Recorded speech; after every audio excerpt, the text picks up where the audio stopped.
여러분 안녕하십니까? 자, 이번 시간에는요 제10회 진도별 모의고사 지난 시간에 이어서요 11번서부터 같이 풀어보도록 하겠습니다. 자, 11번 되겠네요. 다음은 통화량과 인플레이션에 대한 설명이다. 타당한 것을 고르면, 자, 1번 볼까요? 인플레이션율이 높아지면 인플레이션 변동성은 줄어든다? 뭔 얘기예요? 여러분, 인플레이션율을요 보통 파이라고 표현하고요 P분의 델타 P 이렇게 표현을 합니다. 자, 그러니까 얘가 만약에 올라간다 이 뜻은요 물가 상승률이 팍 올라가는 거니까 물가의 변동성이 더 커진다 이렇게 봐야 되는 거죠. 줄어드는 게 아닙니다. 다음 2번.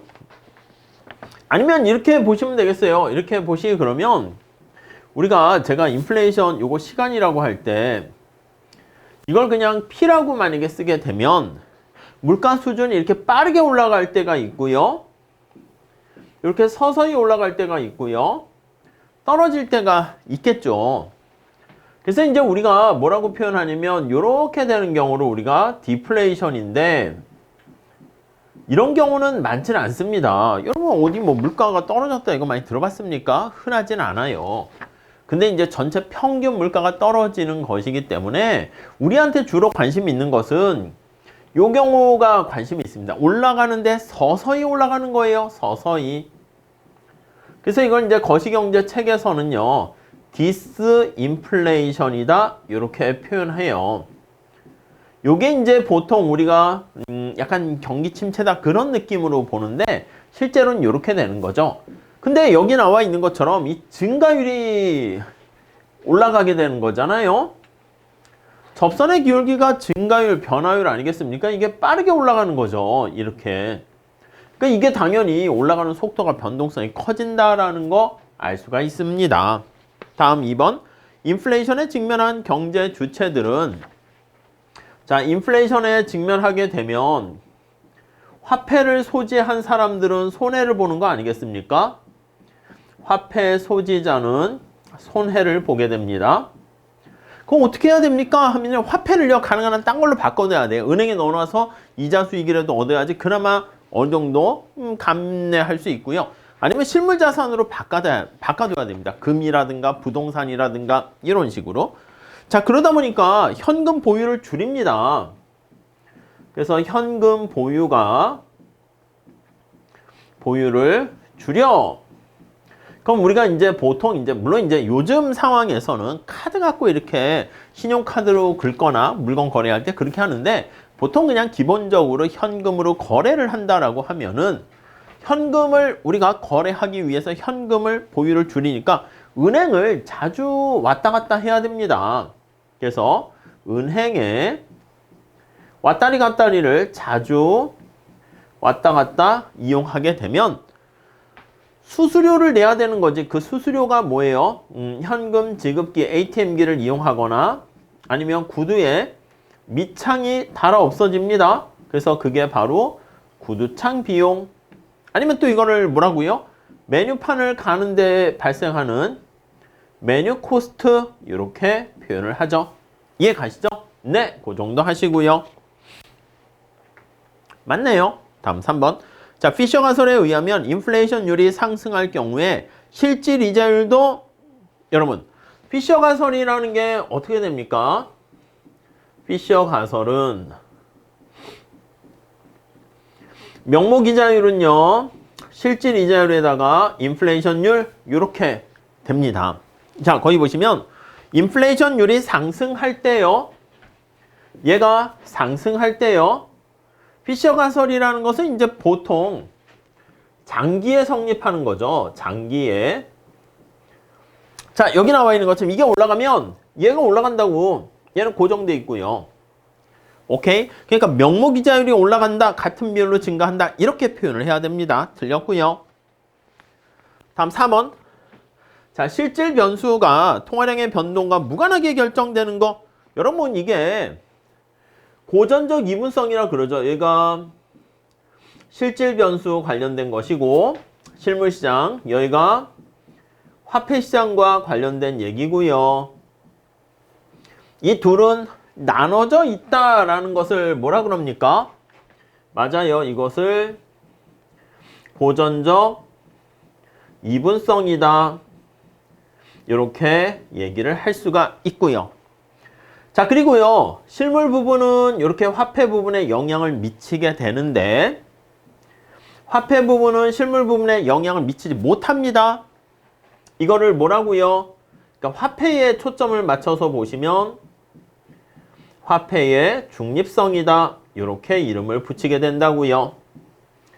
이해 가시죠? 네, 그 정도. 유동성 함정은 뭡니까? 그래요. 엄청난 경기 침체로 인해서 LM 곡선이 수평이 돼서 통화량을 증가시켜도 이자율이 더 이상 떨어질래야 떨어질 수 없는 그런 상황. 유동성이 뭐야? 화폐잖아.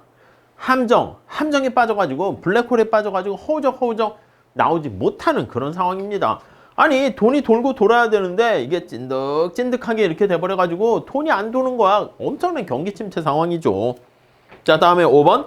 화폐 수량설에 의하면 화폐 유통 속도는 통화량 증가율에 비례한다. 여러분, 화폐 수량설을 어떻게 씁니까? 교환방정식으로 표현하죠. MV는 PY. 오케이. 자, V가 뭐야? 유통 속도 아니겠습니까? 통화량 M이잖아. 그러면 V와 M과의 관계는요. 아무 얘기 안 하면 얘네들은 고정되어 있는 거야. 그러니까 M이 증가하면 이쪽이 고정되어 있기 때문에 유통 속도는 떨어져야 됩니다. 반비례 관계예요. 오케이? 이해 가시겠죠? 네, 그 정도 정리하시면 되겠습니다. 자, 다음 12번 한번 풀어볼게요. 다음은 민간 경제 주체의 기대를 반영한 빌립스 곡선을 나타내는데요. 자, 총 공급 곡선입니다. 자, Y는요. 완전 고용 산출량에 여기에다가 마이너스 거기 보시면 물가 상승률에 대해서 총 공급이니까 플러스죠. 플러스 거기 보시면은 B 파이 하첨자 뺄게요. 빼고 기대 물가 상승률 이렇게 되어 있어요. 자, 여기서 B가 0보다 크니까 물가 상승률과 Y는 플러스 관계다. AS 곡선 알 수가 있고요. 따로 정리 안 해도 되겠죠. 파이로 정리하면 이렇게 되는 거지. 파이로 정리하면 물가 상승률 Y 그러면 B분의 1 요게 이제 기울기가 B분의 1 그래서 AS 곡선 이렇게 돼요. 이거는 여기는 뭐 쓰이진 않으니까.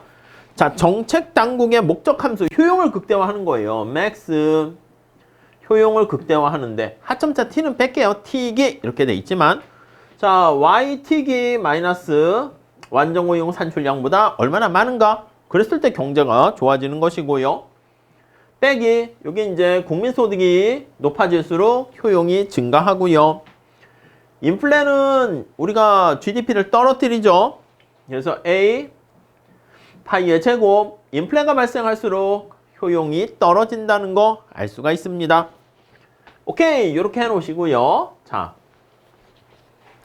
이때 물가 상승률이 0% 기조가 계속 자리 잡고 있을 때 민간의 물가 상승률에 대한 예상이 빵 %로 고정되면 얘가요 빵 %가 된다는 거야. 빵이 된다는 거야. 오케이, 그렇게 되면 정책 당국이 선택하는 재량적인 물가 상승률 수준과 목적 함수인 사회 후생의 극대화 값은 얼마니 이겁니다. 아니 여러분 우선 거기 나와 있는 것처럼 그 빵 %로 계속 유지되니까 이게 빵인 거야. 그렇게 되었을 때 정책 당국이 재량적인 물가 수준을 결정할 때 어떻게 합니까 하면요. 이게 효용을 극대화하게 만드는 파이 값을 찾는 거예요. 그럼 이 뒤에 효용 함수를요 다 파이로 바꿔주고요. 우리가 뭘 할 거야? 효용 극대화니까 이렇게 물가 상승률이 변화했을 때 얘가 어떻게 되는가 요걸 찾는 거죠. 요걸 빵 이렇게 찾는 거예요. 오케이? 자, 뭘 하는가 잘 보셔야 돼. 자, 얘를 두 개 간의 관계로 하게 되면 그냥 y를 넣어도 되고요. y-yt는 이게 되는 거니까 얘가 이쪽으로 들어오게 됩니다. 됐죠? 자, 그러면 다시 정리할게요. b 파이 마이너스 2분의 1 a 파이의 제곱 이렇게 됐습니다. 따라오셨죠? 자, 이거 파이로 미분합니다. 미분해서 제로로 옵니다. 그럼 파이로 미분한 b 이렇게 되고 파이로 미분하면 2가 내려가요. a 파이 빼기 a 파이 됐죠? 자, 그러면 따라서 재량적인 최적 인플레이션율은 어떻게 됩니까? 이게 빵이니까 A분의 B 이렇게 됩니다. 자, 그래서 물가 수준을 얼마로 해야 최적입니까? 라고 하면 A분의 B 이렇게 되고요. 그 다음 그때 사회 후생은 크기가 어떻게 됩니까? 하면요. 효용을 구하라고 그랬으니까 요거 값을요. 여기다 집어넣으면 되겠죠. 그러면 극대화된 효용 수준을 후생 수준이라 할까요? 사회 후생 수준을 우리가 구할 수 있습니다. 자, 그래서 정리를 하게 되면 얘를 여기다 집어넣을게요. 집어넣으면 B A분의 B 그냥 집어넣으시죠. 빼기 2분의 1 A 파이의 제곱이니까 A분의 B의 제곱 이렇게 그렇게 정리하게 되면 이 A분의 B의 제곱 이렇게 나오게 됩니다. 이게 수식으로 하는 거라서 여러분들이 약간 낯설고 어려울 수 있는데 그냥 우리가 뭐 간단한 식이야. 자꾸 익숙하게만 좀 만들어 주세요. 그냥 값을 집어넣어서 미분해서 제로 놓고 푸시면 되겠습니다. 오케이, 그 정도 봐주시고 자, 다음 13번 문제 좀 같이 한번 풀어볼게요. 자, 어떤 경제에 총생산 함수가 이렇게 주어져 있습니다. y는 a, k에 0.4입니까? l에 0.6 이렇게 되어 있습니다. 오케이, y는 총생산이고 l은 노동량이고 k는 자본량 이렇게 되어 있어요. 다음 설명 중에서 옳은 것을 고르면 이렇게 돼 있죠. 자, 우선 기억 한번 볼게요. 자, 이 생산함수는 규모에 대한 보수 불변의 특성을 갖고 있다. 여러분, 알파 플러스 베타가 여기 알파가 0.4인 거 보이십니까? 베타가 0.6인 거 보이십니까? 1 이렇게 됩니다. 자, 여기 나와 있는 것처럼 알파 베타가 1이 되는 경우가 규모에 대한 보수가 불변 컨스턴트 리턴 투 스케일 이렇게 된다고요. 오케이, 맞아요. 다음 니은 경제 성장률이 5% 여러분 이거 성장회계 관련한 식으로 바꿔주셔야죠. 그로스 어카운팅 이렇게 나타내야 돼요. 자, 국민소득의 증가율 표현하고요. 얘는 A의 증가율 더하기 0.4가 앞으로 내려갑니다. K의 증가율 이렇게 되고 0.6이 앞으로 내려갑니다. L의 증가율 이렇게 되겠죠. 오케이? 자, 그랬을 때 값을 한번 체크해 볼게요. 경제 성장률이 5%래. 얘가 5% 되어 있고요. 자본 증가율이 3%래요. 얘가 3% 되어 있고요. 노동 증가율이 4%래요. 네, 이렇게 되었을 때 이걸 뭐라 그럽니까? 총 요소 생산성 해가지고요. 거기 나와 있는 뭐 기술 진보라든가 등등 그게 있겠죠. 요 계산하시면 1% 이렇게 나오는 거 알 수가 있습니다. 1.4% 이렇게 나오는 거 알 수가 있습니다. 오케이, 니은 맞고요. 다음 디귿 한번 볼게요. 자본의 한계 생산은 1인당 자본에 비례한다. 여러분, 자본의 한계 생산 계산해 봐야죠. NPK K로 미분하는 겁니다. 자, K로 미분하면 0.4가 앞으로 내려가죠. 0.4A 이렇게 있고 K에다가 마이너스 1을 빼니까 0.4에서 마이너스 1을 빼면 마이너스 0.6 L에 0.6 이렇게 되어 있죠. 자, 근데 거기 보시면 L분의 K로 표현하는 게 목적이잖아. 이거 원래 다시 쓰면 어떻게 돼요? 다시 쓰면 K가 밑으로 내려가죠. 0.4A. 자, K가 밑으로 내려가고 L 해서 0.6 이렇게 되는데, 자, 문제에서는 뭐라고요? L분의 K로 표현한다고 그랬어요. 그러니까 이걸 다시 한번 좀 바꿔, 뭐 아시겠지만 이렇게 해서 L분의 K로 바꿔주셔야죠. 그럼 거기 나와 있는 것처럼 L분의 K로 바꿔주니까 요 마이너스 붙어서 내려가야 되는 거죠. 그러니까 L분의 K로 하면 얘가 마이너스 0.6 이렇게 해서 1 이렇게 됩니다. 이거 L분의 K로 바꾸는 거니까 원래 다시 K분의 L 이렇게 돼 있는 건데 L분의 K니까 밑으로 내려가게 되는 것이죠. 자, 그러니까 자본의 한계 생산에 의해서 반비례한다 이렇게 얘기를 해야 되겠습니다. 아니면 여기서 보면 여기서 보시면 되겠죠. 이렇게요. L분의 K로 바꿔서 써주셔도 될 것 같습니다. 자, 그 정도 정리하고요. K분의 L 한데 L분의 K 밑으로 내려가게 되는 것이죠. 다음 리을 한번 볼게요. 리을 보시면 이게 뭐예요? 자본에 붙어 있는 거지. 그래서 이게 자본의 소득 분배율 이렇게 되고요. 그리고 자본의 탄력성인 거 이해되십니까? 자본의 소득의 자본 탄력성이죠. 자본이 한 단위 변화했을 때 생산량이 소득이 얼마나 변화하는가 그걸 나타냅니다. 맞죠? 오케이? 넘어갈게요. 다음 13번 한번 봅시다. 자, 13번은요. 주어진 정보를 통해서 총 저축을 구하세요. 이렇게 나와 있어요. 자, 가처분 소득이 주어져 있습니다. disposable income은 y-t가 얼마라고요? 4,000 주어져 있고요.